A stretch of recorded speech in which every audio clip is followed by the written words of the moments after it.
ഇല്ല.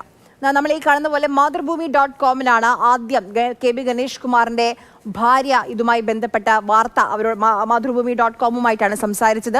ആ ലേഖനമാണ് നമ്മളിപ്പോൾ സ്ക്രീനിൽ കാണുന്നത്. വീട്ടിൽ തിരിച്ചു കയറി വീണ്ടും ഫോട്ടോകൾ എടുത്തു. ഭാര്യയിൽ നിന്ന് മൊബൈൽ കൈക്കലാക്കാൻ സഹായികളായ പ്രദീപിനോടും ശാന്തനോടും മിനിസ്റ്റർ നിർദ്ദേശം നൽകി. കാണാൻ പാടില്ലാത്ത സാഹചര്യത്തിൽ ഭർത്താവിനെ കണ്ടു എന്നുള്ളതാണ് ഇപ്പോൾ കെ.ബി. ഗണേഷ് കുമാറിന്റെ ഭാര്യ ബിന്ദു മേനോന്റെ പരാതി. രാഹുൽ ജി നാഥ വിവരങ്ങളുമായി നമുക്കൊപ്പം ചേരുന്നുണ്ട്. രാഹുൽ, കൃത്യമായി അന്ന് എന്താണ് സംഭവിച്ചത്? അന്ന് മാത്രമല്ല, ഇതിനു മുൻപും ഉണ്ടായിട്ടുണ്ട്. അപ്പോൾ പല സ്ത്രീകളോടും തനിക്ക് ദേഷ്യപ്പെട്ട് സംസാരിക്കേണ്ടി വന്നിട്ടുണ്ട് എന്നുള്ള കാര്യങ്ങളൊക്കെ ഇപ്പോൾ തുറന്നു പറയുകയാണ് കെ.ബി. ഗണേഷ് കുമാറിന്റെ ഭാര്യ.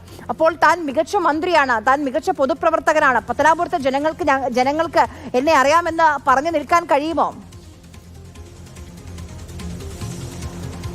ഇനി അത്തരം മറുപടികളുമായി മുന്നോട്ട് പോകാൻ കഴിയില്ല എന്നുള്ളത് തന്നെയാണ്. കാരണം തൻ്റെ വ്യക്തിപരമായ കാര്യത്തിൽ ഇടപെടേണ്ട എന്ന് പറഞ്ഞിരുന്നെങ്കിൽ ഇനി അത് വ്യക്തിപരമായ കാര്യമായി ഒതുങ്ങി നിൽക്കുന്നതല്ല. ഒരു ആരോപണം വന്നിരിക്കുന്നു, കൃത്യമായ ഒരു പരാതിയുടെ രൂപത്തിൽ തന്നെ അത് പോയിരിക്കുന്നു എന്നുള്ളത് തന്നെയാണ് ഏറ്റവും പ്രധാനപ്പെട്ട കാര്യം. നിലവിൽ എന്തായാലും പരാതി നൽകിയിരിക്കുന്നത് ഈ KSUവിൻ്റെ സംസ്ഥാന ഭാരവാഹിയാണ്. സംസ്ഥാന ഭാരവാഹി യദു തന്നെയാണ് ഫേസ്ബുക്കിലൂടെ ഈ കാര്യം ആരോപണം നിലവിലുണ്ട്, ഇത്തരത്തിലൊരു പ്രശ്നമുണ്ട് എന്ന തരത്തിൽ ഒരു പോസ്റ്റ് ഇടുന്നത്. നിലവിൽ എന്തായാലും DGPക്ക് പരാതി നൽകിയിട്ടുണ്ട്. ഇതിൽ ഏറ്റവും പ്രധാനപ്പെട്ട ഒരു വിഷയം, ആദ്യഘട്ടത്തിൽ മന്ത്രിയുടെ പ്രതികരണം എടുക്കുമ്പോൾ മന്ത്രി പ്രണയത്തെപ്പറ്റി സംസാരിക്കുന്നു. മന്ത്രി എന്ന തലത്തിൽ അല്ലെങ്കിൽ മന്ത്രി പൊതുജീവിതത്തിൽ അല്ലെങ്കിൽ ഈ രാഷ്ട്രീയത്തിലൊക്കെ എത്രമാത്രം മികച്ചു നിൽക്കുന്നു, പത്തനാപുരത്ത് വിജയിക്കുമെന്ന് ഏറ്റവും അവസാനം അടിവരയിട്ട് പറയുന്നു. ഇനി കാര്യങ്ങളൊന്നും അതിലേക്ക് ചൂണ്ടിക്കാട്ടേണ്ട കാര്യം വരില്ല. കാരണം ഇനി കൃത്യമായി ഉത്തരം പറയേണ്ട അവസ്ഥയിലേക്കാണ് വരിക. കാരണം 112 വിളിച്ച് പരാതി പറഞ്ഞിരുന്നോ എന്ന് ചോദിച്ച ചോദ്യത്തിന് പറഞ്ഞത് വട്ടുമൂത്താൽ ആർക്കും വിളിക്കാൻ കഴിയില്ല, എനിക്കും വിളിക്കാൻ കഴിയുമെന്ന് പറയുന്നു. പക്ഷേ അതൊരു പരാതി പരിഹാര സംവിധാനമാണ്, ആളുടെ ആശ്രയമാണ്. അങ്ങനെ വിളിച്ചിട്ട് പോലീസ് എത്തിയില്ല എന്നുൾപ്പെടെയുള്ള കാര്യങ്ങൾ ഇവിടെ എന്തായാലും പരാതിയിൽ ഉന്നയിക്കപ്പെടുന്നുണ്ട്, അല്ലെങ്കിൽ ആരോപണമായി നിലനിൽപ്പുണ്ട്. അപ്പോൾ അതിനൊക്കെ ഉത്തരം പറയേണ്ടി വരും.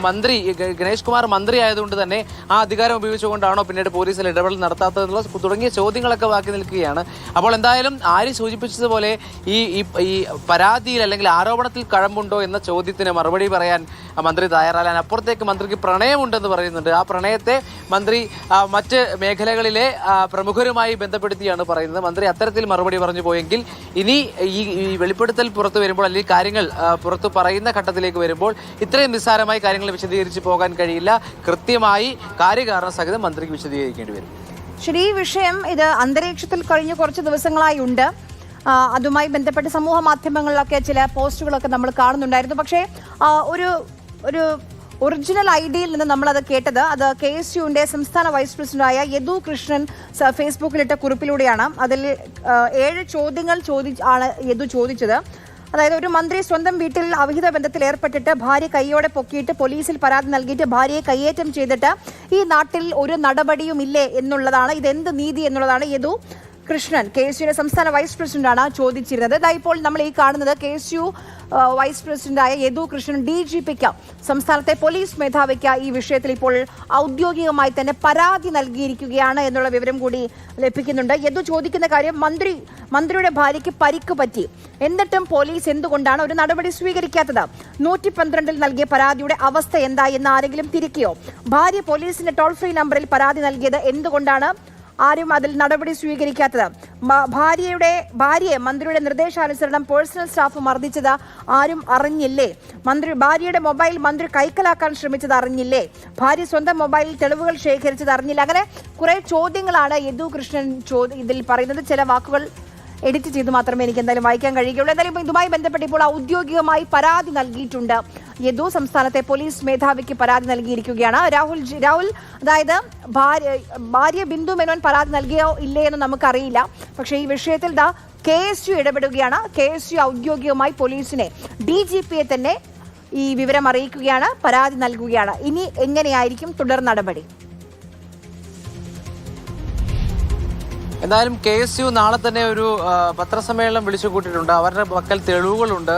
അത് ബിന്ദു മേനോൻ സമ്മതിക്കുന്ന ഘട്ടത്തിൽ പുറത്തുവിടാമെന്ന ഒരു നിലപാടിലാണ് അവർ ഉള്ളത്. ബിന്ദു മേനോനുമായി കൃത്യമായ ആശയവിനിമയം നടത്തുന്നുണ്ട്. അത്തരത്തിലാണ് കാര്യങ്ങൾ മുന്നോട്ട് പോകുന്നതെന്നും പറയുന്നുണ്ട്. അപ്പോൾ എന്തായാലും ഇത്തരത്തിലൊരു പരാതി നൽകുമ്പോൾ അതിലൊരു സമ്മതം ബിന്ദു മേനോന്റെ ഭാഗത്തു നിന്നുണ്ടായി എന്ന് തന്നെ വേണം മനസ്സിലാക്കാൻ. പക്ഷേ അത് ഔദ്യോഗികമായി സ്ഥിരീകരിക്കാൻ കഴിയുന്ന ഒരു ഘട്ടത്തിലല്ല ഉള്ളത്. എന്തായാലും ഇത് വിഷയം ഗൗരവത്തിൽ എടുക്കുന്നു. രാഷ്ട്രീയമായി കോൺഗ്രസ് തന്നെയാണ് ഈ വിഷയം മുന്നോട്ട് കൊണ്ടുവരുന്നത് അവരുടെ ചട്ടുകമാവുകയാണ്, അവരുടെ ആയുധമാവുകയാണ് വീട്ടിലുള്ളവർ എന്ന് പറയാതെ പറഞ്ഞിരുന്നു മന്ത്രി. അപ്പോൾ എന്തായാലും ഈ വിഷയം ഗൗരവമുള്ളതാണ്. ഇങ്ങനെ സംഭവിച്ചിട്ടുണ്ടെങ്കിൽ അത് പോലീസ് കൃത്യമായി അന്വേഷണം നടത്തി അതിൽ നടപടിയെടുക്കേണ്ട കാര്യവുമാണ്. അപ്പോൾ ആ വിഷയം അങ്ങനെ നിലനിൽക്കുകയാണ്. ഇനി നിസ്സാരമായി നേരത്തെ നമ്മൾ കേട്ടതുപോലെ പ്രണയത്തെ പറ്റിയോ അല്ലെങ്കിൽ മറ്റ് നേട്ടങ്ങളെ പറ്റിയോ, ഭരണപരമായ നേട്ടങ്ങളെ പറ്റിയോ പറഞ്ഞുകൊണ്ട് നിൽക്കാൻ കഴിയില്ല. ഈ വിഷയത്തെ ഈ വിഷയമായി തന്നെ ഇത് അഭിമുഖീകരിക്കേണ്ടി വരും. മന്ത്രിസ്ഥാനത്തിരിക്കുമ്പോൾ ഇത്തരത്തിൽ എന്തെങ്കിലും സ്വാധീനം ഉപയോഗിച്ചിട്ടുണ്ടോ, 112 വിളിച്ച ആളുകൾക്ക് അങ്ങനെ സഹായം കിട്ടുന്ന ഒരു സംവിധാനത്തെ അത് ദുരുപയോഗപ്പെടുത്താൻ മന്ത്രി ശ്രമിച്ചിട്ടുണ്ടോ തുടങ്ങിയ ചോദ്യങ്ങളാണ് രാഷ്ട്രീയമായി KSU ഉൾപ്പെടെ ഉന്നയിക്കുന്നത്. അതിന് മറുപടി പറയേണ്ടി വരും. ഒപ്പം ഈ പ്രതിഷേധങ്ങളെ രാഷ്ട്രീയമായി ചേർക്കുമെന്ന് പറഞ്ഞു. രാഷ്ട്രീയമായി എങ്ങനെയാകും പത്തനാപുരത്ത് ഉണ്ടാകുന്ന പ്രതിഷേധങ്ങളെ പ്രതിരോധിക്കുക എന്നും കൂടി നമുക്ക് സസൂക്ഷ്മം വീക്ഷിക്കേണ്ടി വരും. എന്തായാലും വിഷയം ഇപ്പോൾ എന്തായാലും പരാതിയിലേക്ക് പോയിരിക്കുന്നു. ഇനി കൃത്യമായി മറുപടി പറയേണ്ട ഔദ്യോഗികമായി തന്നെ പരാതി ഇപ്പോൾ DGPക്ക് KSU നൽകുകയാണ്. ഇനി അതിൽ എന്ത് തുടർ നടപടിയാണ് ഉണ്ടാവുക എന്നുള്ളത് കൂടി അറിയേണ്ടതുണ്ട്.